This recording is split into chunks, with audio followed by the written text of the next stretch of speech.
Қазақстан халқына және Қазақстан Республикасының президенті Қасым-Жомарт Тоқаевқа ел азаматтарының ашық хаты. Қазақстан Республикасы Конституциясының референдумға ұсынылып отырған жаңа жобасы асығыс, халық мүддесіне қайшы дайындалған деп есептейміз. Бұл туралы нақты бұлтартпайтын дәлелдер келтірілді. Бұл жоба 20 миллион азаматтың құқықтарын шектейтін, парламенттің өкілеттілігін тарылтатын, президент билігін шексіз асырып үстем ететін, ұлттық мүддеге нұқсан келтіретін құжат деп санаймыз. Бұған мынадай жайттер дәлел бола алады.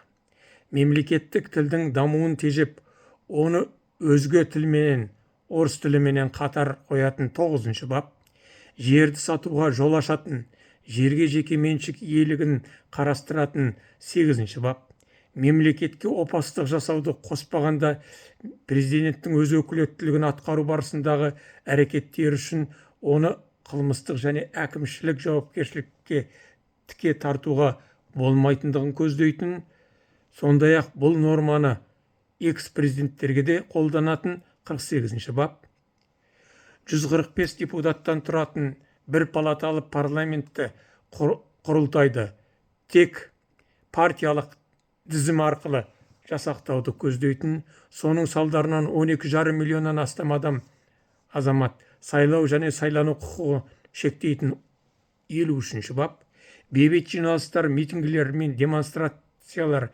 өткізу заңы арқылы шектеу қоюды қарастыратын 35-ші бап, орталық сайлау комиссиясының төрағасын, парламент төрағасын, сот және күштік құрылымдардың басшыларын президентке бағынышты ететін, сондай-ақ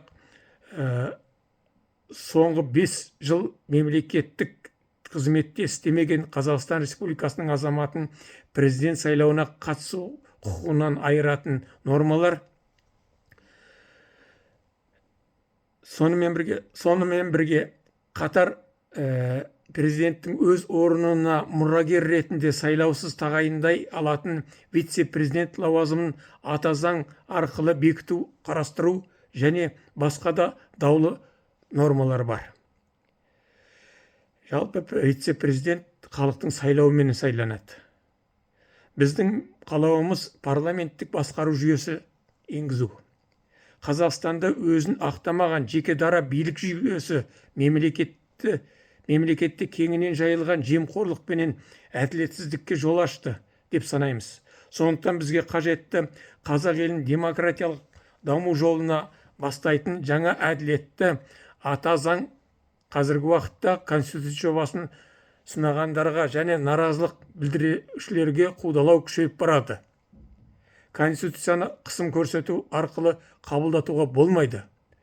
Осы жерде айта кетейін, Түркияның кезінде президент Ататүрік айтқан екен, ұлтқа қожалық жасауға болмайды, ұлтқа тек қызмет ету керек. Кім қызмет етсе, сол ғана оның басшысы бола алады деп. Міне, осы қағиданы сақтау керек. Референдум туралы заңның 7-ші бабына сәйкес азаматтарға референдумға шығарылған мәселе бойынша жиналыстарда, митингілерде, сондай-ақ бұқаралық ақпарат құралдары арқылы өз пікірін білдіруге кепілдік беріледі. Осы заң нормасына сүйеніп біз дауыс беруге ұсынылған жаңа конституция жобасын қолдамаймыз. Және билік тарапынан мәжбүрлі жасалғалы отырған осы референдумның қорытынды шешімін легитимсіз, заңсыз екендігін қолданыстағы ата заңның 30-ші бабындағы құқықтарымызға сүйеніп мәлімдейміз. Заң қай уақытта заңды болады, легитимді болады. Ол халықтың барлығы қолдағанда ғана. Бұл әлемдік тәжірибе.